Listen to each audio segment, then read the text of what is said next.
Today we're going to be moving my Switch Pros from its temporary mount where I just had it velcroed onto the dash and using the Super Duty headquarters mount that mounts onto the trim of the center console here. Installation is pretty straightforward. Super Duty headquarters does have the instructions online that you can use, but the first step is to take off the trim piece using a trim tool. And then they recommend that you tape the mount on your trim where you want it to be, and then you use that as a guide to drill your holes for each of the 4 screws, and then you drill out the hole for where the cable goes through. To remove the trim, you just get the trim tool and you get it into the crevice and you start prying it off. I already started pulling it off because it was going to be really hard to do it one-handed. But for the most part, all it comes off pretty easy. And then you can see that you're going to have to get the mount in a place where it doesn't interfere with these clips when you drill it, especially for when the cable comes through. Otherwise, you're just going to end up hating yourself. There is the mount taped onto the trim piece. You can see that I have it in between the 2 clips as recommended by the installation instructions. That way the bolts will be able to come through and not hit the clips. It recommends that you use 1/8 inch drill bits for the 4 holes and then a stepped drill bit to get up to a 3/4 inch for where the cable goes through the console. I'm taking this time to tell you that we appreciate all you watching our videos. I hope you subscribe and like us, and hopefully you join our Patreon so we can do more videos for you guys. And I hope you enjoy this video. Thanks for watching. So the instructions say to pre-drill at 1/8 inch hole, and then after that you take the mount off and enlarge the holes to 5/32. And I drilled the first 2 holes at the top. The bottom 2 are at the curved portion of the trim, and I found the drill bit was trying to walk down the trim, which is causing the mount to move a little bit, and made me concerned that it would drill the holes in the wrong spot. So I chose to put the top 2 bolts in, and I left the holes at 1/8 and just threaded them in slightly to help hold the trim in place, and that should keep it from moving on me. So that worked out pretty well. When you guys get ready to drill the hole for the cable, make sure that you drill it towards the front of the trim piece because of where the cable comes out of the back of the Switch Pros. For reference, that's where I started drilling my first hole, and now it starts stepping it up. Now that I have all the holes drilled, it's time to start mounting. So the instructions say that you take the screws and you put it in through the back side, and it screws directly into the threaded portion of the Switch Pros.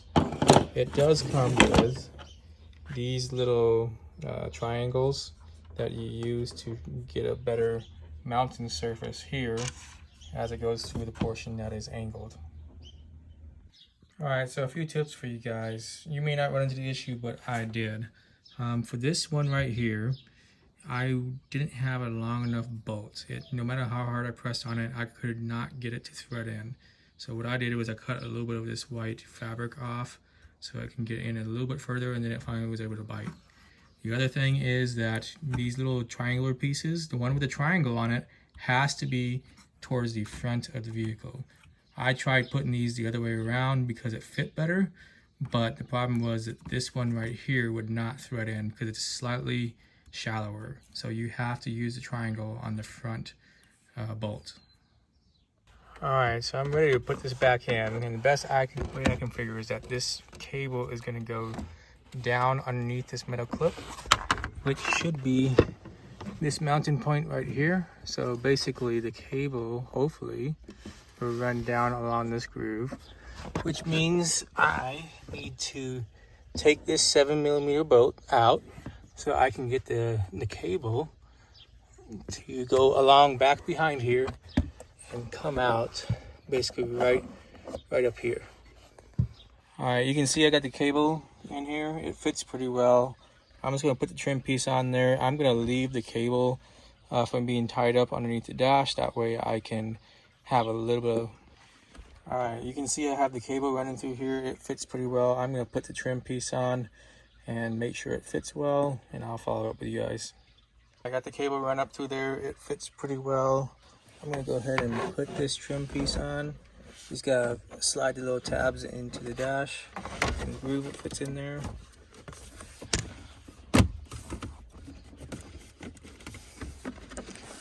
Make sure that it is fitting. Yeah, the cable's above where it needs to be. That's what's holding it up from snapping together. So this is the important part. You need to make sure this cable is underneath these metal tabs. I might have to go underneath the dash and pull in the cable a little bit to get it to fit in there the way it needs to, but we'll see. One thing I want to make sure you guys are aware of before you start putting this back in is that there is a little tab right here at the very top, and you can see this little tab on the trim piece. They have to slide together, otherwise this trim will be popped out at the top here. I had a little bit of trial and error, so you guys can see this little tab here at the top. That has to fit in with the tab that's on the trim piece. If you don't make sure they're aligned with each other, the trim will be popped out and won't fit right. Got this slid in there. Now I have to go in here and make sure that cable is below the metal clip. That way it will fit in here the way it needs to. And there we go. That is in there. It fits the way it needs to. And that is generally what the Switch Pro looks like when it's mounted. So I have other lights that I'm going to mount on here. So I probably have about an extra foot or so of cable. All I'm going to do is coil it up, and I'm going to find something to tie it to so it hangs up inside the dash instead of being hanging down where the pedals are. Alright, so this is what the Switch Pro looks like when it's installed. It is right there next to your knee. It's not my favorite. I'd prefer if it didn't really connect with my knee, but this is the best mount I have found for a Switch Pro. The other ones I saw mount up here and replace where your sunglasses would go. I didn't like that. Plus, you know, you gotta reach up. It's a little more eyes off the road in my mind. I hated it when I had it mounted down here because I had to lean forward, which again was not the correct position for when you're driving. And it was harder to keep my eyes on the road, and I just absolutely hate it. Here, you know, my hand can pretty much rest pretty dang close to it. And I like the fact that with my hand being able to touch it, it makes it a little easier to know where your fingers are pressing it. When it was down there, I had a really hard time knowing what button I was pressing, just because these are not that tactile. So that's the one negative about the Switch Pro, is that it's not a physical button. I would prefer if it was a physical button or if it had a bezel or something, so that you can have a better idea of where your finger is in relation to the buttons, so that you don't have to take your eyes off the road. Right now, I just have the one fog lights that are dot rated on here. I have my A-pillar lights that I have yet to wire up. I'm going to put that to where I probably have left, right, and this one will probably be the on for both of them. That way I have the option to have them separately lit up.